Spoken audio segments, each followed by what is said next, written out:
Hi, and welcome to Eminent Americans. I'm your host, Dan Oppenheimer, topical analgesic of the contemporary American intellectual scene. If you want to hear my guest on the show today, Sam Tannenhouse, talk in depth about his magisterial new biography of William F. Buckley, which, if there's justice in the world, will win all the awards, I recommend you listen not to this podcast, but to Andrew Sullivan's interview with Tannenhouse from a few months ago, or the Know Your Enemy interview with Sam, or the Robert Wright interview. The Sullivan interview in particular is really good. I say this because although Sam and I certainly talk in some detail about the book and about Buckley, it is not the exclusive focus of the conversation, as you'll be able to tell if you get into it. Sam and I just have so many shared reference points when it comes to this stuff that we kind of just go where the spirit takes us. We talk, for instance, about his wonderful biography of Whittaker Chambers, which was really important to me in my writing of Exit Right, my first book. We talk about Exit Right a little bit, some of its subjects. We talk about Sam's 11-year tenure as editor of the New York Times Book Review, which I was somewhat surprised to learn from him he hasn't really talked about in much depth before in any interviews. We talk a little bit about how Michiko Kakutani tried to get him fired from his job at the Times. He does drop that little bomb and then say nothing more about it, which was kind of fascinating.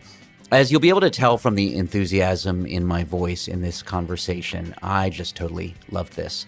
It's such a pleasure to have the excuse of this podcast to talk to someone like Sam, whom I've emailed with before and whom I've been reading for a long time, but I've never actually talked to him like this. And it was kind of a reminder to me of one of the big reasons I started this podcast in the first place, which is that I wanted to structure an excuse to be able to talk to people who cared about the same idiosyncratic shit that I do. Literally, I just wanted like an hour or two every week or two when I could totally nerd out about the stuff that moves me, that fascinates me. You know, if you care about sports, there are like a million people, actually, there's like a billion people out there in the world who will totally nerd out with you on a moment's notice on the topic. And I always I imagine with a great deal of envy that must be great to have that broad a population of people who aren't just interested in it, but share real expertise and enthusiasm with you on the things you care about. Like hardcore sports fans, and there are so many of them, can go in real depth on the sports they care about, the teams they care about, the players they care about. They can also just share appreciation for excellence. You know, you can go into like a bar and just like strike up a conversation with the dude next to you. Like, did you see that game last night? That catch that he made at the end? Oh my God, that was amazing. And also like argue with you in like a fun way about different things. I mean, you could do that at like any bar, any social event. For me, though, with my particular suite of interests, it's really genuinely a wasteland. I have plenty of well-read friends and family. I'm actually part of a writer community in Austin that has lots of great writers. But when you really get down into the specifics of like what you care about and the things that I have depth on, like the number of people out there in the world who really care about those things, maybe there's a few hundred of them, maybe there's a few thousand of them, but they're not there in my everyday life. Like I can't go to a party, I can't go to a bar and just like I could quiz every single person in the room and probably none of them at any given event or space would actually care about with enough enthusiasm or know about with enough depth for me to have the kind of conversation that I want to have that would be sort of sustaining for me. So thus the podcast. Obviously, there's a part of the podcast that's part of my career and it's self-promotional and all of that. But I think like 50% of it is just like I want to find the people who want to talk about the things that I want to talk about. I'm fascinated by J. Crew. So I just went and found the person who literally wrote the book on J. Crew, and I talked to her about the company and the mystique of the roll neck sweater and all of those things and preppy culture, whatever. And like I've done that over and over and over again throughout the course of this podcast, which is just like whatever the hell I want to talk about. I just go find someone who I already know would be interesting on the topic, and then I talk to them. It's really magical. Sometimes there's just like a specific person I already know is super interesting, and I want to talk to them, and I have a pretext, and it's not like I can get everybody. I'm not Terry Gross. I'm not famous. I can't reach out to anybody in the world, and they'll do it. But like most of the people who care about the things I care about are not so famous that they won't respond with enthusiasm to an invitation from me. So I'm so grateful about that. When I started the podcast 2 or so years ago, I had some anxiety about my capacity to sustain it over the long run, but my theory was that if I found a way to do it where I just wanted to have these conversations on their own terms apart from everything else, then it wouldn't be hard to sustain. That hypothesis has been borne out. It has been really easy to sustain. It's been a lot of fun. And the other, so 50% was I wanted to have this conversation. The other 50% was I needed some external validation to keep doing it, right? And I needed that to justify to the people I was asking to participate in these conversations with me, that actually there would be people out there listening. So that is all by way of saying thank you to all of you who are listening to me for giving me the intention to justify continuing to ask people to indulge my desire for good conversations on topics I care about. It's a real pleasure basically every time. There have probably been a few times when it hasn't been that much of a pleasure, but I'm not going to tell you what they are unless you catch me in person, and then I'll share the few shots I fired that were blanks on this podcast. Anyway, I hope you enjoyed this talk with Sam Tannenhouse as much as I did. It was a real pleasure. I hope it is for you too. Peace.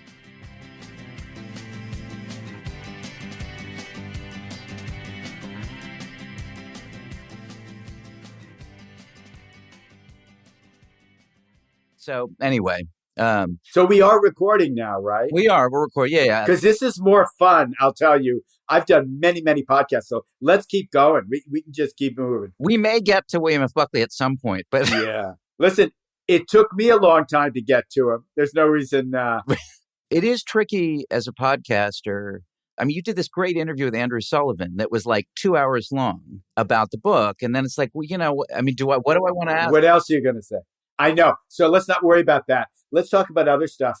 I did one with Steve Bannon. You did? Yeah. We had this fantastic interview. And the first thing he said to me, which I feel I can repeat because I think he said it on the air, he said to me, "It's an honor." He said, "You're the prophet of the populist revolution." What? He said, "Your book, The Death of Conservatism." After 2008, he said, Andrew Breitbart, and I knew that, and use his term, which did not exist, I don't believe, and I wrote the book, Conservatism, Inc. was finished. But that little book gave the ideological or intellectual frame for understanding him. So I said, Andrew and I would read it all the time. And I'm thinking, you couldn't say this in 2016 and maybe sold an extra 63 copies of it, Yeah. Thanks, Sam. Thanks. Yeah. On behalf of everyone, thanks. Yeah. I appreciate it. Yeah. I know a lot of people have said to me, congratulations, I think, or way to go, smiley face. But he's a very interesting person. And if you saw Ezra Klein's recent interview with Gavin Newsom, they talk about, I think Newsom says, if Trump actually did what Bannon told him to do, MAGA would live forever. I know. I've had the thought in my head, at least I did in the first Trump term, which is if Trump did what Bannon wanted him to do, I might be okay with the conservatives having some period of dominance. I mean, I would, and easy enough for me to say, like, I could probably swallow some of the cultural conservatism if there was actually a party in America that cared about the working classes, because it doesn't totally seem like the Democrats are that party either. Well, you remind me, I believe Ross Douthat, it was either 2016 or 2020. He said, if it comes down to a Democrat, I will take Bernie Sanders because he's a working class guy. He's going to do something economically. Remember, George Packer did that piece, which I thought was quite good, when he went out to Ohio. It was after that great book, The Unwinding, had come out. It was before. Yeah, I read the book. Yeah, it was great. That was a great book. That fantastic. And I saw him the other day at a Miami book fair and told him, that book really has stood the test of time. But when he was still at the New Yorker, he went to Ohio, I think in 2016, and interviewed a lot of people. And he said the dividing lines between Trump and Sanders are pretty hard to tell apart. They're speaking to the same people, which reminded me, because, I do the earlier period. That's what Dick Goodwin said in the New Yorker about George Wallace and Robert Kennedy voters in 1968. People who were going to support Bobby Kennedy some of them ended up voting for George Wallace. And we will add, this really interests me now, this estimated 60,000 Trump voters in New York who voted for Mom Downey. Well, there is that. Yeah, it's interesting. I guess some of that's the populist impulse. Some of it's just a kind of outsider, right? Some of it's just kind of a, throw the bums out. Yeah, that's it. And who's listening to me? And it used to bother me at one point when I was reading a lot of Richard Hofstadter, and I wrote about him at one point when I was at the Times, very long thing, back when you could do that at the Times.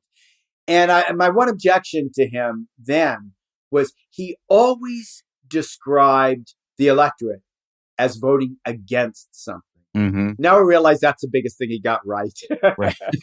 I have a question. What you were talking about, this is random. I just want to share my thoughts on this with somebody. Did you listen to the whole Ezra Klein interview with Newsom? Well, I read the transcripts. I'm a podcaster myself. I originate, Dwight Garner had the idea. I do the New York Times Book Review podcast, but I don't really listen to them so much as I read the transcripts. And I believe I read almost all of it.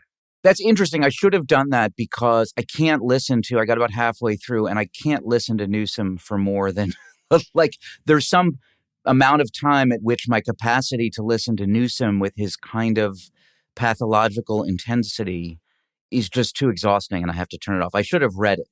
I mean, do you have that experience of him? That's such an interesting point, Dan, because it makes me think they're going to have to do something about that when they put him on Joe Rogan's show, because he'll want to do it in 2028. If he's somebody who's hard to listen to, that's going to be a problem. Trump is weirdly calm, Interesting. Yeah, that I don't know. I haven't heard enough of Newsom to say because, again, I read the transcripts. I've seen just little bits of him on TV.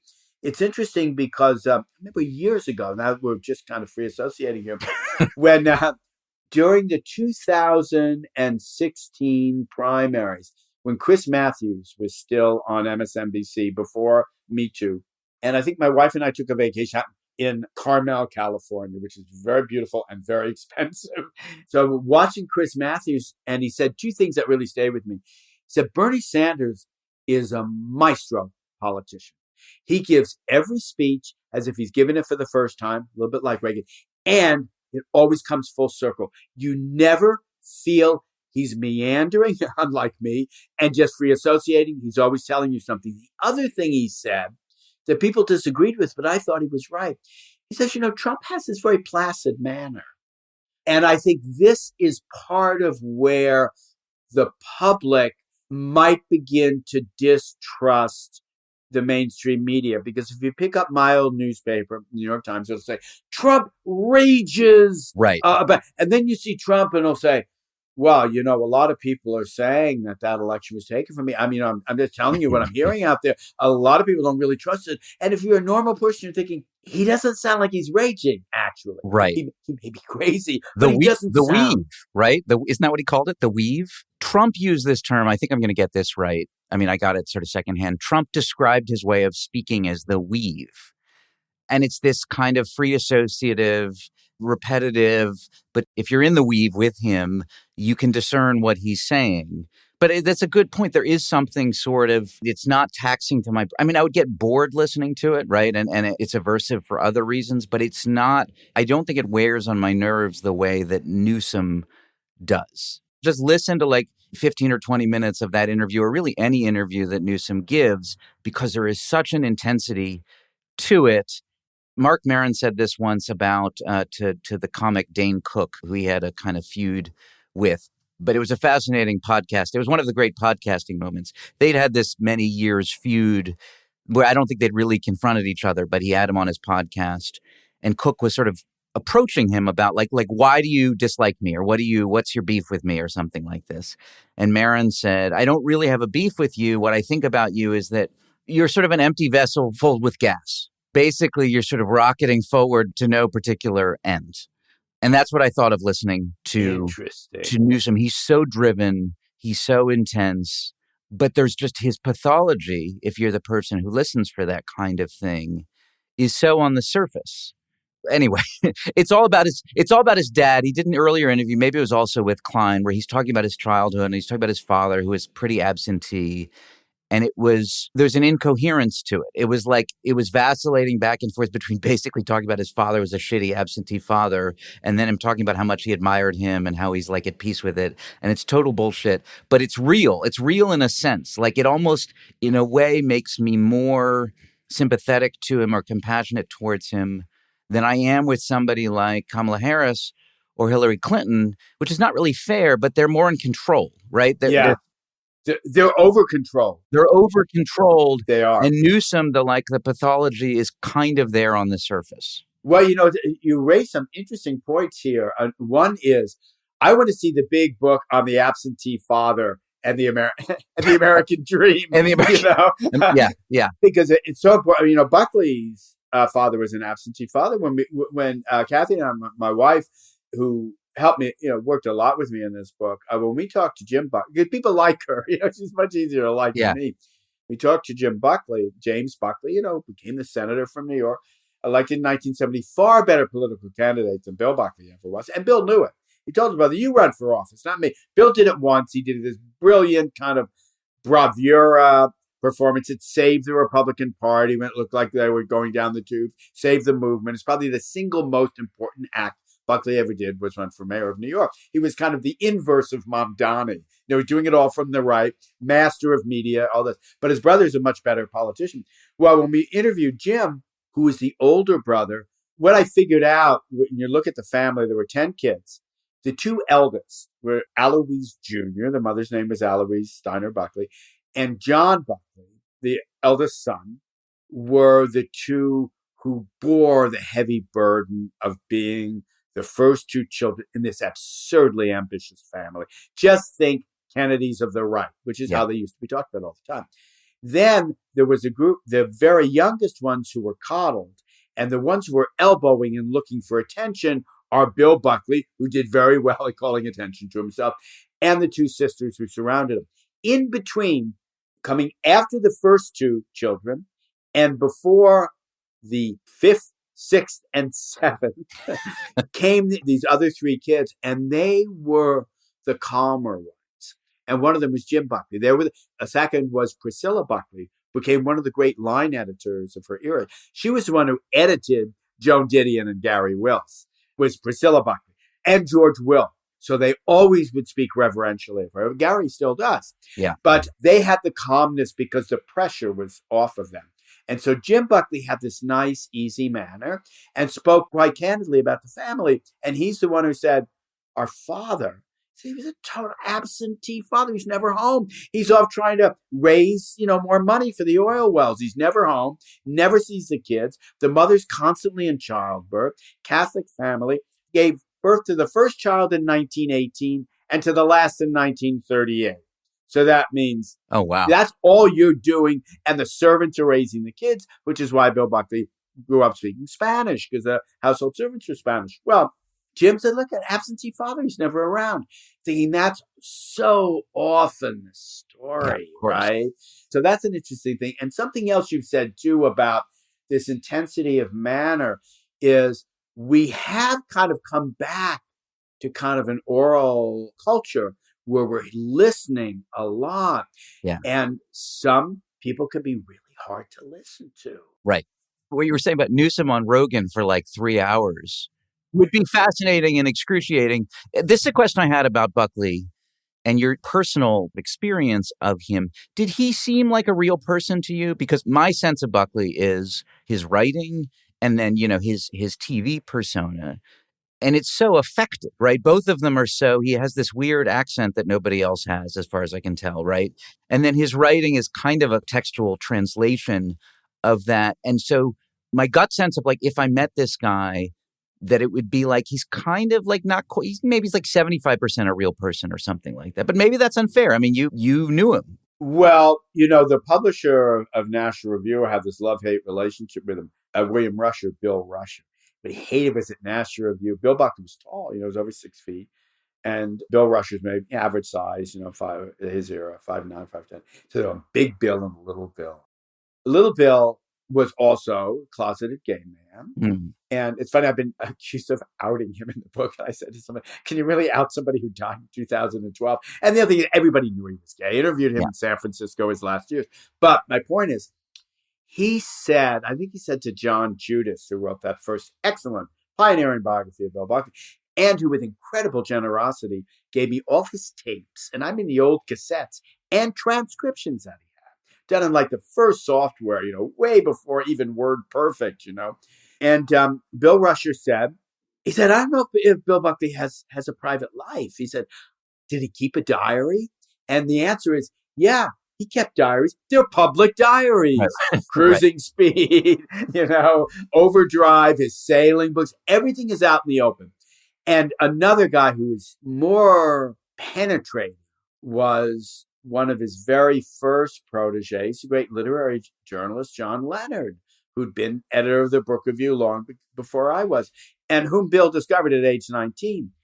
And John Leonard said, and I think I have this in the book, I can't remember because I had to cut so much. He says something like, when he was, again, being interviewed by John Judas in the 1980s, early 80s. And by the way, those interviews are helpful because they're closer to real time. By the time I come along, not only do people misremember most things, they start adding so many layers of falsification and mythification. And he said, well, about Bill, he said, I used to tell myself I'd had times on his boat with him. He said, then I realized I never went on it. I never wanted to. He said, there's a golden circle he creates around him, and you don't want to get pulled too far inside him. And then he said, I don't think Bill Buckley realizes the impact he had as a person. He's an extraordinarily charismatic person, face-to-face charismatic. I don't think he realizes the impact he had on just those slightly younger people who were around him. He said, I don't think he's ever really looked at himself. He said, the abyss isn't there. Mm-hmm. And of course, you naturally think of Nietzsche, if you stare too long into the abyss starts staring back at you. Bill was really good at avoiding that. And one reason he was so productive was his answer to everything was, be active, go back in the ski slope, write another book, do another column. So he's always pushing forward, and he's suppressing and repressing those fears and doubts he had in himself. And that's what took me a long time to understand, is how complicated he was, because so much of himself was hidden from himself. From him, yeah. Now, this is true for most of us. But when you have someone of extraordinary intellect like Buckley, who's everywhere, he's really a kind of ubiquitous person, then it becomes more complex. It is true of all of us, even the most introspective among us, but there is there are people who are introspective and there are people who aren't, right? And I'm so curious, when you were interviewing him, when you were just talking to him, was he telling you stories that had already been kind of sanded into precise narrative arc that had already been formed? Was he thinking in the moment? You're the first person to ask me that question. Normally, I just volunteer it and say, he was a lousy interview. It's like interviewing a pro quarterback, right, or a perpetual candidate for the presidency. They've heard it all. They've answered it all. And yes, they've shaped all the answers. So the only way you could get something from him was spontaneously. And then I would kick myself. I'd go back and look at my interviews. Remember, I signed the contract for this book in 1998. So people have the idea that meant for the next, 27 years, I was in front of my computer. No, there was a long stretch. I was editing the Times Book Review. I didn't really do much with it, although I did some early interviews. I'm curious, was that in the contract? Was it clear from the beginning that you'd turn it in when you turned it in? Well, the contract called for me to deliver a manuscript in June, and the book did come out in June, but there was a slight discrepancy in decades. 25 years? It was due in June 2004. So my line for a long time was, the book is due in June. You'll get it in June. Just let's not make a fetish of decades. Well, but you knew that, right? On some level. Yeah, that it would take longer. I think everybody understood. I remember when I was writing the first big book, which on Whittaker Chambers, and that's how I got to know Buckley, my editor, who's one of the legends in book publishing, Bob Loomis, because I was behind. I think I was supposed to write it in 5 years, and it took me 8. This one actually took between 8 and 10 of actual work, which is not really, for a big biography, it's not uncommon. And he was worried about Buckley because I'd signed the contract and was off doing this other stuff. And he said, I didn't worry about you with Chambers. He said, because I knew you were working. He said, no, I'm not so sure. And he was right, I wasn't. But part of it was, unless you're Bob Caro doing Robert Moses, it's really hard to do the person when they're alive. Yeah. And I tell people, I say, you may not realize it, but Moses was alive when Caro wrote that book. You think of him as being dead because Caro entombed him. Right. I didn't know. I actually did not know. Yeah. In fact, he objected and complained. And if you look at the notes, the acknowledgments you'll see where Carol mentions the interviews he had with Moses until Moses cut him off. One thing I've learned, by the way, and here I got to, and violated this lesson I've learned, stop talking about Robert Caro, because younger people, I don't mean you're in the game here, in the business, younger people, and that includes editors and journalists, often aren't interested in him. And my editor, who's quite young, great young editor at Random House, Marie Panajan, said, look, when people are comparing you to Caro, and sometimes they do that, she said, it's kind of filler. It's a way of saying big biography with a lot of texture, But Bill Buckley, so here's the thing. So I have these interviews with Bill. I've set them aside, and I'm going back and looking at them, and I see, OMG, his first intellectual idol, the semi-obscure now libertarian, social Darwinist writer, Albert J. Nock, took the young Buckley to meet H.L. Mencken.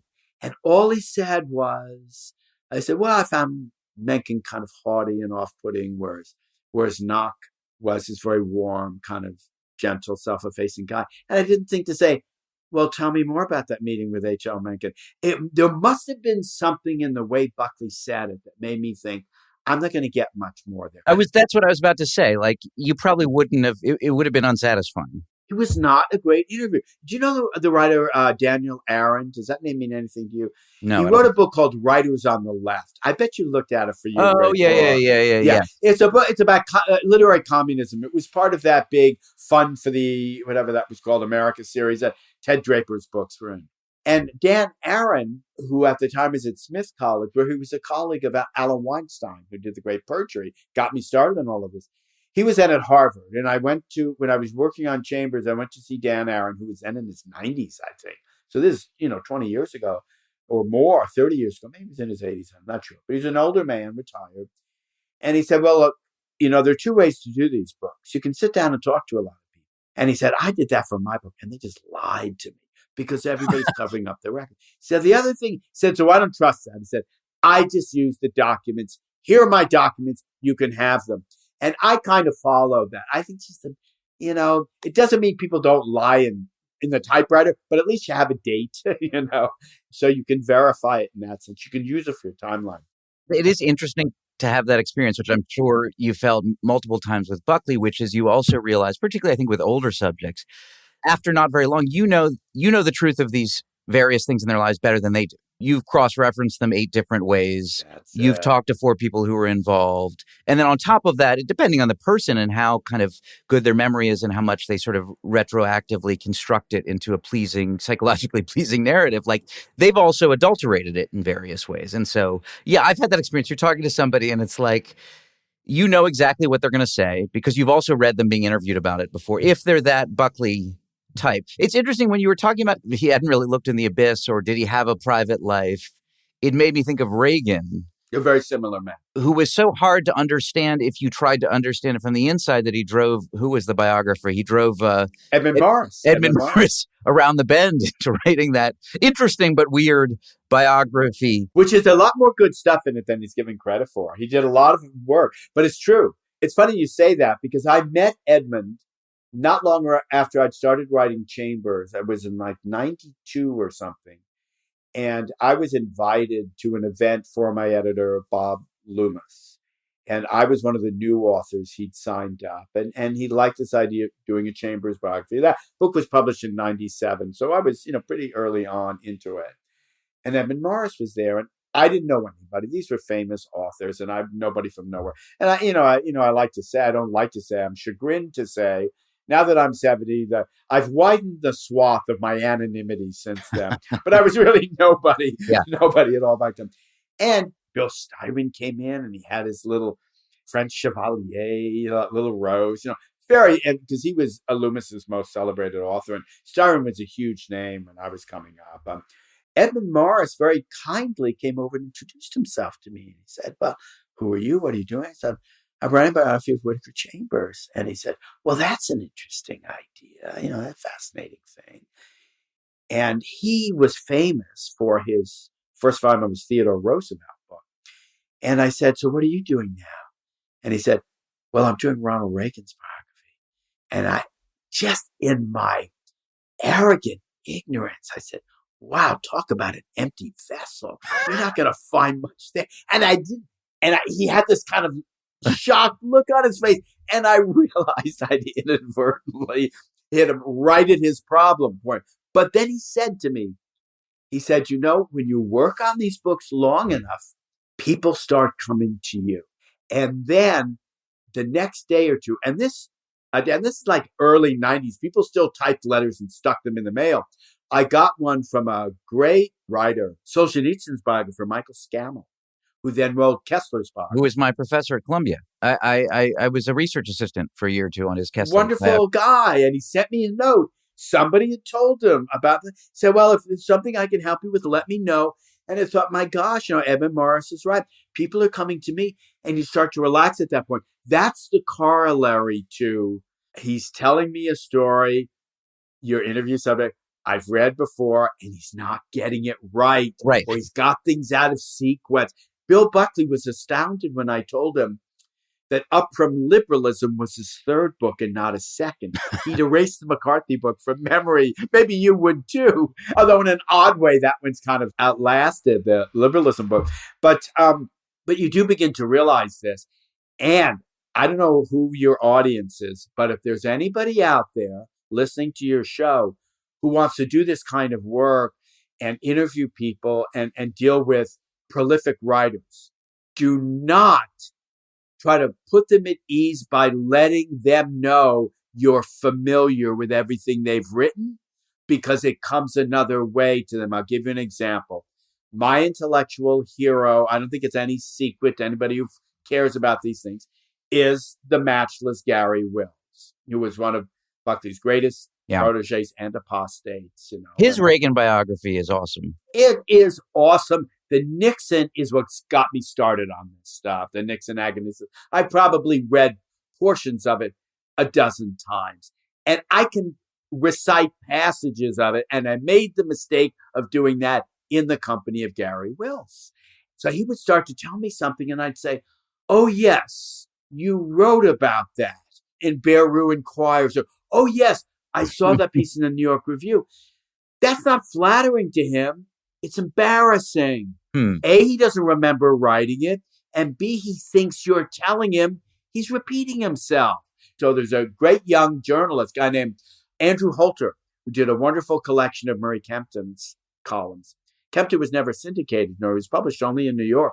So much of America didn't know about him. He was the great columnist of that period. Everybody read him. And Buckley was responsible. He'd introduced everybody to him. Wills, Joan Didion, they all read Kempton because Buckley told them to. Well, when Andrew was going off to talk to Gary Wills, I said, here's my advice. Don't tell him all the things you've read. It makes him self-conscious. He wants to think he's telling you the story for the first time, particularly if they're graphomaniacs like Buckley and Wills, because they are writing everything down and there's nothing left for them to say. That's part of the problem, too. It's interesting, though. I was thinking about what you're saying about Buckley and then Chambers, because Chambers is the opposite in that sense of profoundly introspective. And I only knew kind of Chambers. I only knew the kind of, Wikipedia version of his story before I read your book. I mean, that was what was so compelling about it. I ended up liking him so much because he was such an introspective and vulnerable, and obviously all sorts of pathology and dysfunction.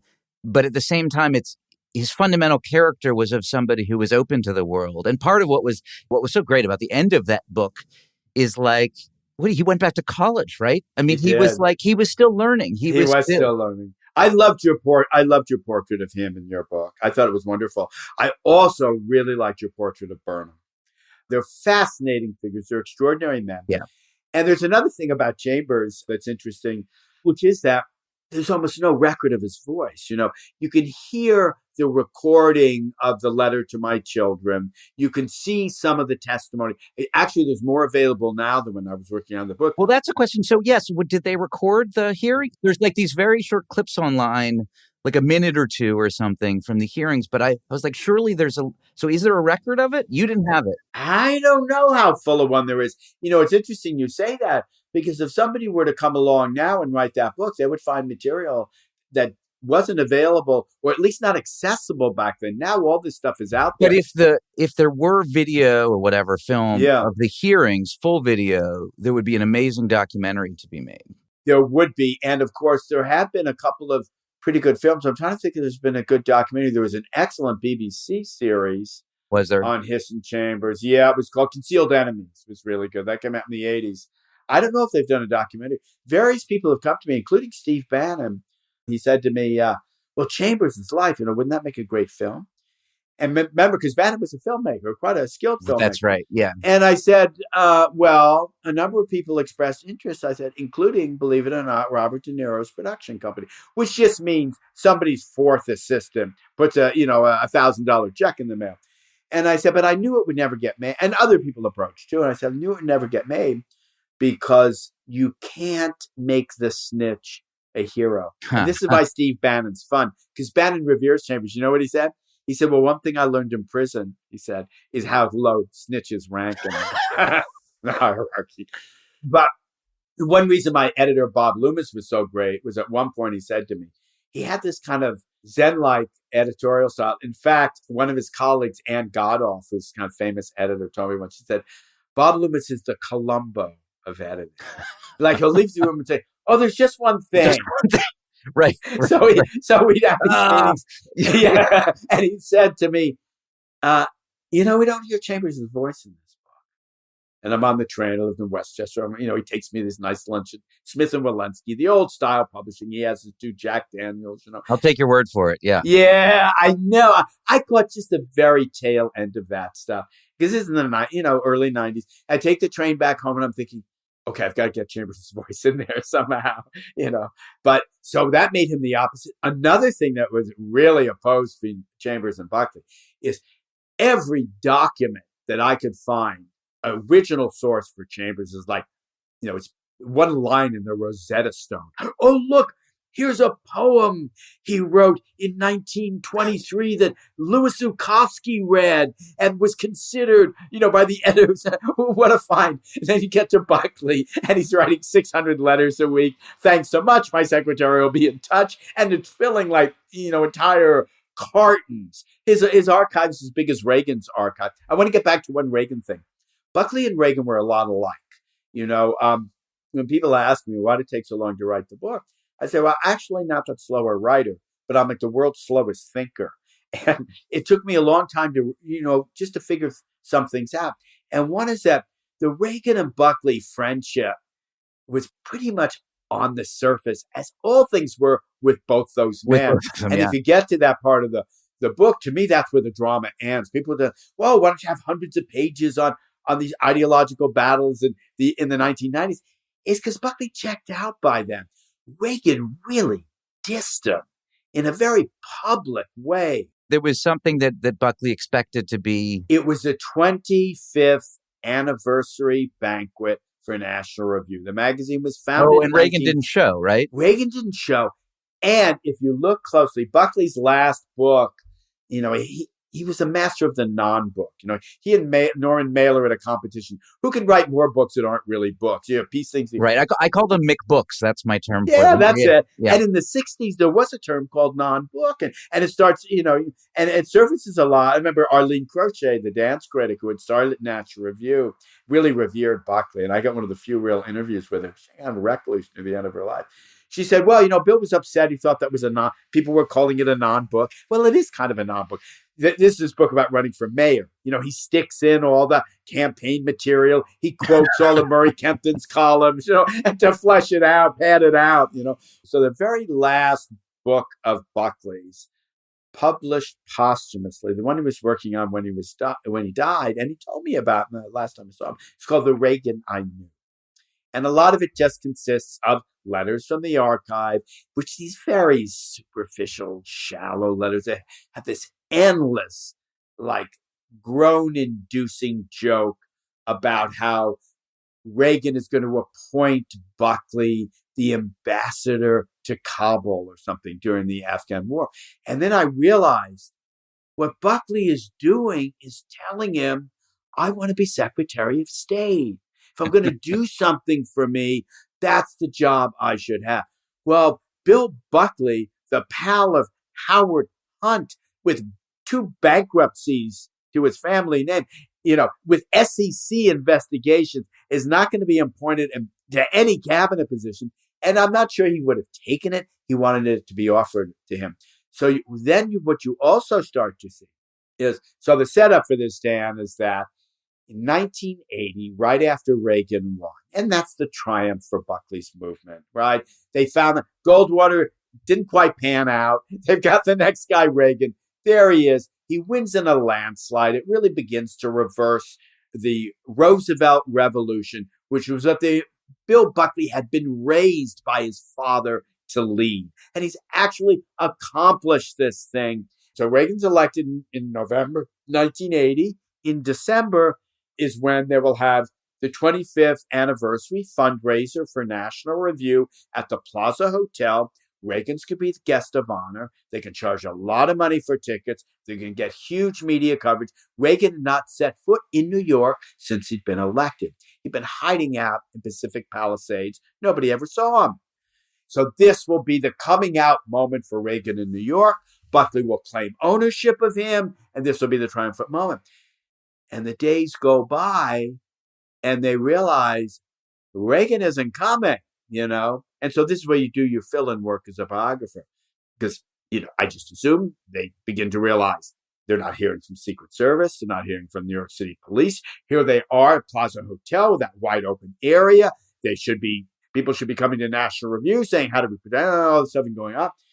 And then finally, Reagan doesn't know what to do. So he relies on the always dependable man of many parts, friend of Ronnie and Nancy Reagan, the greatest of all fixers, his pal Roy Cohn. And Roy says, well, I'll call the Reagans and see what's going on. And he says, well, I talked to Reagan, they're not coming out here.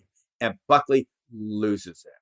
Well, if you go back and look at the first letter Reagan wrote to Buckley, which is recorded in that book because he pads it out with all the correspondence, early on, when it's clear Reagan's going to get the nomination with a good chance of winning, better chance than people realized at the time than the pundits did at the time, but it was in the cards for Reagan to win.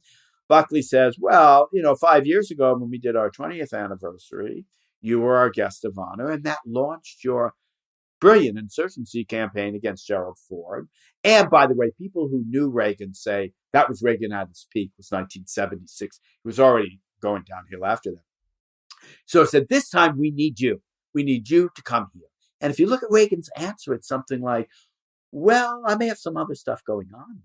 He said, I'll mark it in my calendar. But Reagan already sees, really, he gets elected president. He's going to be Bill Buckley's puppet, because that was already the language that was circulating. Reagan, the front man, and whether it was the campaign manager, John Sears, or Bill Buckley. So Buckley then was considered the brains. And so when Buckley was very angry and he gave his talk at the Plaza Hotel, and he said, well, President Reagan isn't here. But he said, I called him the other day and said, I'm thinking of changing my entry in Who's Who, adding it to say ventriloquist for Reagan. And that is like a stiletto between the ribs. And one of Reagan's friends, Dick Lerman, Richard Clerman, Time Magazine guy, called him apart. He said, you really have no business saying, you've crossed the line. And that showed you the depth of anger Buckley felt. But it was Reagan very shrewdly thinking, I don't need Bill Buckley anymore. It was Nixon needed Buckley because Nixon was always getting attacked from the right. So he had to have Buckley around him, surrounding him to hold the flank, protect his flank. Right. That is something you realize. It's interesting how powerfully that notion of Reagan as somebody, whether it's a puppet or somebody who didn't, who was kind of just a face man, how long that persisted. I mean, that was the story of Reagan that I, just growing up in the 80s with Democratic liberal parents, that was the story of Reagan that I imbibed. And one of the surprises, and it's not that, people who know Reagan know it, but one of the surprises of researching Reagan was like he was a very shrewd political operator. He really, yeah. He wasn't an introspective person. He wasn't a deep thinker, but he was the agent of his own success. He was a profoundly ambitious and shrewd person, and he was the agent of his own success. I read somewhere that might be in one of Luke Cannon's books, where somebody says Reagan thinks he's superior to everyone in any room he's in because he made it big in Hollywood. And that's the American dream, to come out of nowhere. Right. And people had this false idea that Reagan was just this kind of bit player, studio guy. And he wasn't. I mean, even Gore Vidal, who couldn't stand him. You'll see in the New York Review of Books, he said, where he writes, I forget which piece, he said, the idea that Reagan couldn't act is ridiculous. He was excellent. He knew how to do it. And he had the reputation, I think he even had this in the book, for being a master script reader. You give him in the days, right? The studio days where they're making two movies a week, he would master the script. That means not that he just memorized it. He knew where the joke was in every single line. You can't do that and be dumb. Right. And in one, he again, was not one dumb. of, no, in one of Cannon's books, I think it's the second or third one, he kept rewriting his books on Reagan. In one of them, Reagan does a kind of post-mortem or critique of a Nixon speech in Watergate or a press conference. And he repeats a line by Nixon and he said, look, he's accenting the wrong words in that line. You have to deliver it in a different way. Right. That's somebody who knows his craft. He was master of his craft, of trade craft. And people saw this pretty early on. Evans and Novak saw that in their column. They would go out and hear him give lectures. This guy's really good. And Luke Cannon, again, has it in one of those books. The first time he was sent to cover Reagan, 1965, when Reagan is getting ready to run for governor of California in 66. And I think Cannon was at the San Jose Mercury News. And he goes to cover Reagan, and the editor says, what do you think? And Cannon says, no one in his right mind would run against this guy for anything. He's so affable. He's so genial. He's so at ease with himself. That's why Buckley was taking him a little bit, because Nixon had, here's something Steve Bannon and I bonded over. I'm crazy about Nixon. I'm fascinated by Nixon. That's why there's so much great writing about him. Everybody is. Yeah. Not just Gary Wills, but Robert Coover's novel. I'm big on those. I like Pearlstein's books on Nixon. You do Nixon, I'm going to read it. He just seems like right out of Melville, this tormented American guy. And Reagan floats above it all, so he doesn't engage you in the same way. Well, I was going to say, I forget which, this may have been repeated a few times. In one of the books on Reagan, do you remember the story about how he didn't recognize his own son at his graduation? Oh, yes. That one recurs. Yeah. I mean, yes, Michael. All of these impressive things about Reagan, but then also what a fucking weirdo he was. Yeah, right? Oh, totally. Absolutely. That he was at his graduation. This was his adopted son. He was at his graduation at prep school or something. And maybe he was governor at the time or ex-governor. And he's greeting all the people. Hello, I'm Ronald Reagan. Great to meet you. And then his son comes and he gives him the greeting as though he's one of the students there who he doesn't know. And who dug at him on that? It was another sign of the resentment. Was Bill Buckley. In that little book, The Reagan I Knew, he describes how Reagan was brought out to Yale in 1967 after he'd been elected governor of California. And again, for listeners and viewers, a key piece in my book is the choice between Reagan and Nixon in 1968, which people don't realize was a big controversy within the conservative movement. The National Review people all preferred Reagan to Nixon. And Reagan was a star. He had tremendous star power, and they saw it right away. Barry Goldwater compared him to JFK. He said he had the most charisma since JFK. They were the two guys who could walk into a room and take it over. And Nixon was terrified of him. Nixon had been defeated by Pat Brown by 300,000 votes, which wasn't terrible, but a significant loss. Reagan beat him by 1 million votes, And so he's terrified of him. But after he was elected governor, he's already being pushed out by Cliff White, who was the great political fixer of the time. He'd run the Goldwater campaign. Everybody's courting Cliff White, including Nixon, for 68. But White prefers Reagan. And so they're setting him up as a national figure. And it was brought out to Yale. Yale did something like Harvard, where they bring in a famous political figure and kind of roast them for the weekend. And Reagan didn't know if he was up to it. And so Buckley was there to help him through. And a guy comes up to him, a friend of Buckley's from Yale days, who's also a very ambitious politician. It's George Bush, the elder George Bush, George H.W. Bush. And Reagan doesn't recognize him. And they've met through the 1964 election, because Bush was a Goldwaterite who ran for senator from Texas. And Buckley pointedly includes this in his book, where Bush says, Ronnie, it's me, George Bush, And you're thinking, wow, that early? And then it happens again when they meet where else? At the Bohemian Grove. There's so many clubs and secret societies in this book. My wife and I are watching this fun show. I think it's a BBC program adapted from one of Ben McIntyre's books about Kim Philby. And everything's clubs. You're always meeting in these secret places. And so, being a communist, the Brits particularly, they're either gay or they're sex addicts, or they're both, and they're alcoholics, and they're spies, and they're art connoisseurs, and they speak 6 languages, and they're seedy, all this great stuff that's going on at once. That was part of Buckley's world too, which was very interesting to me. And there was this whole Bohemian Grove thing. There's a scene in the book where Nixon and Reagan are circling each other at the Bohemian Grove, trying to figure out whether Reagan is going to let Nixon go out in front in 1968, because Reagan really wants to run. He's already got his operation going. Fascinating.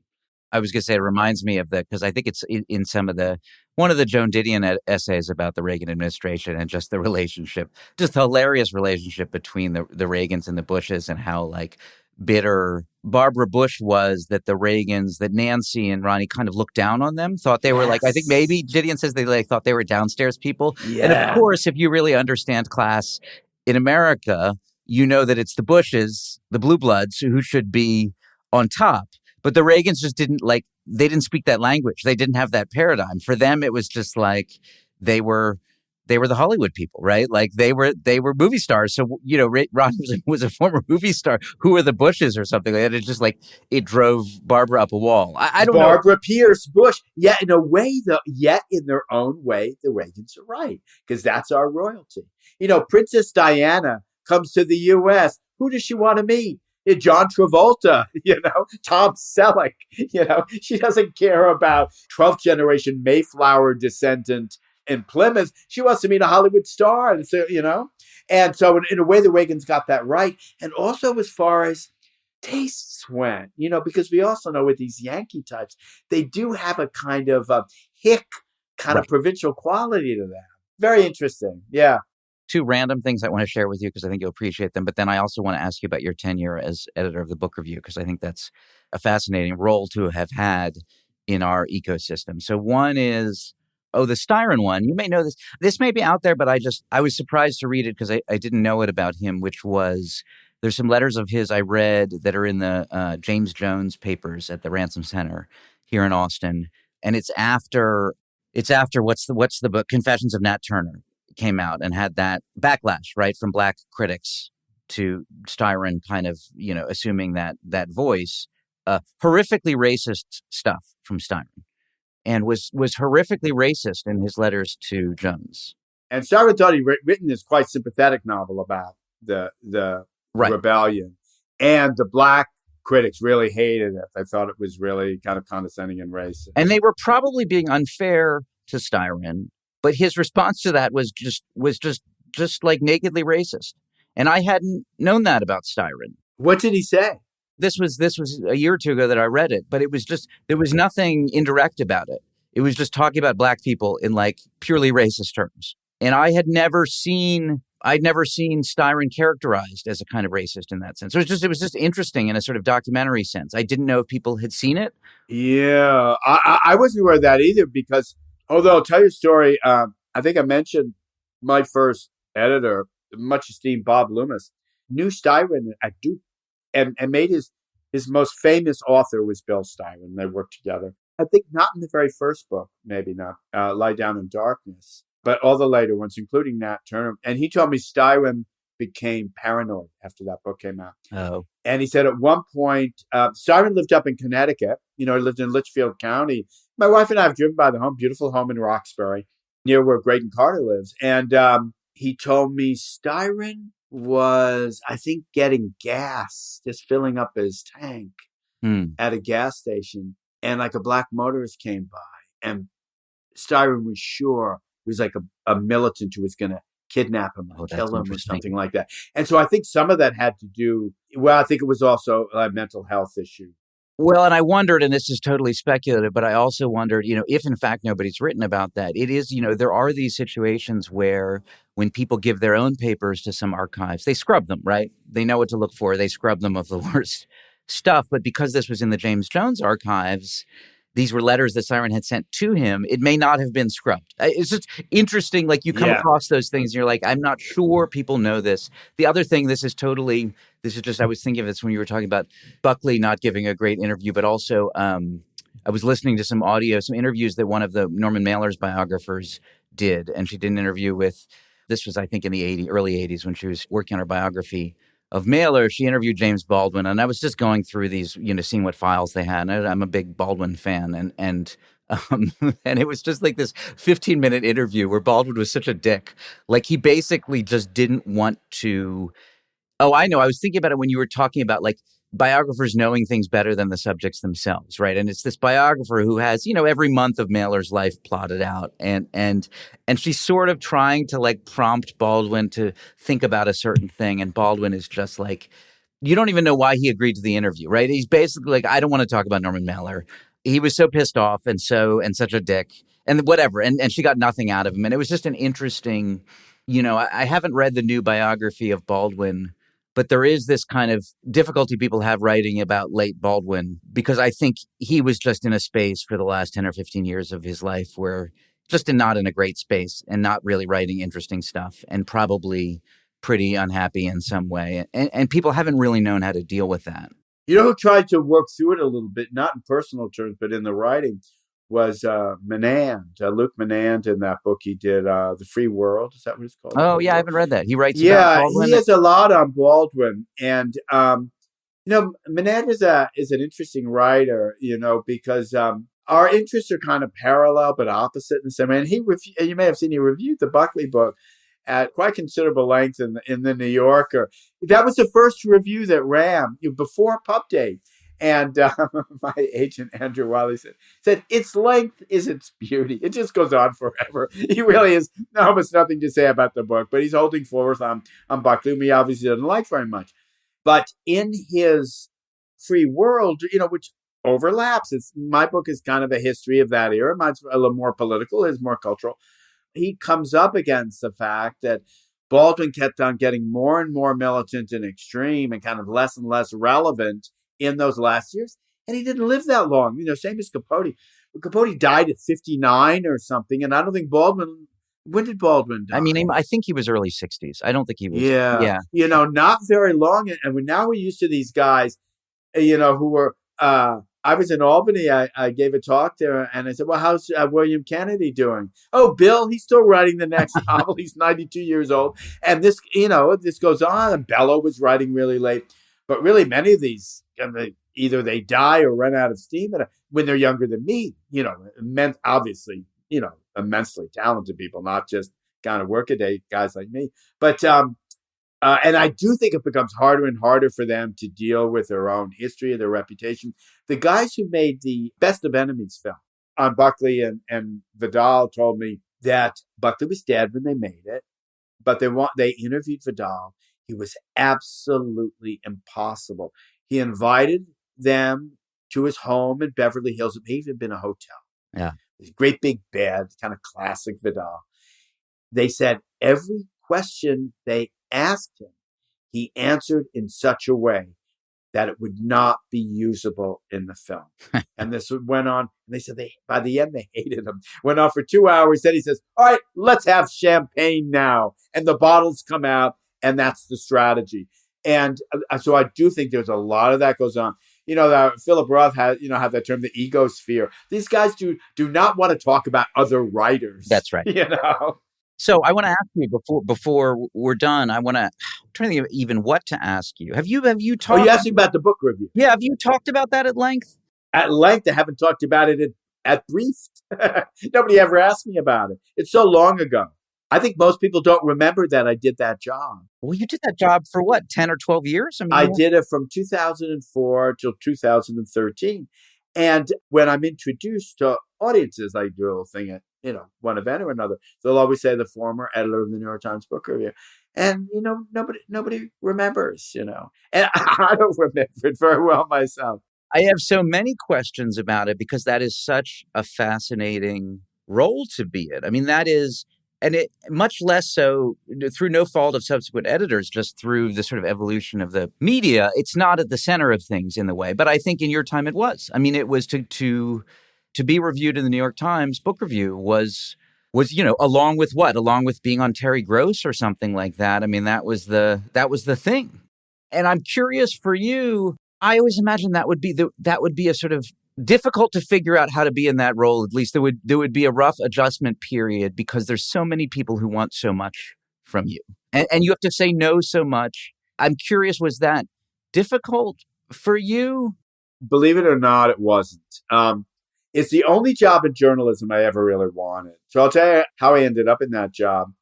I had worked there very briefly when I was a freelancer scraping by. I'd gotten 1 week, or maybe it was 2, as a fill-in copy editor. I'd taken a test and barely passed it. And they said, listen, you are not the best copy editor who's ever taken this test. It looks like maybe you could do some other things. But they brought me in.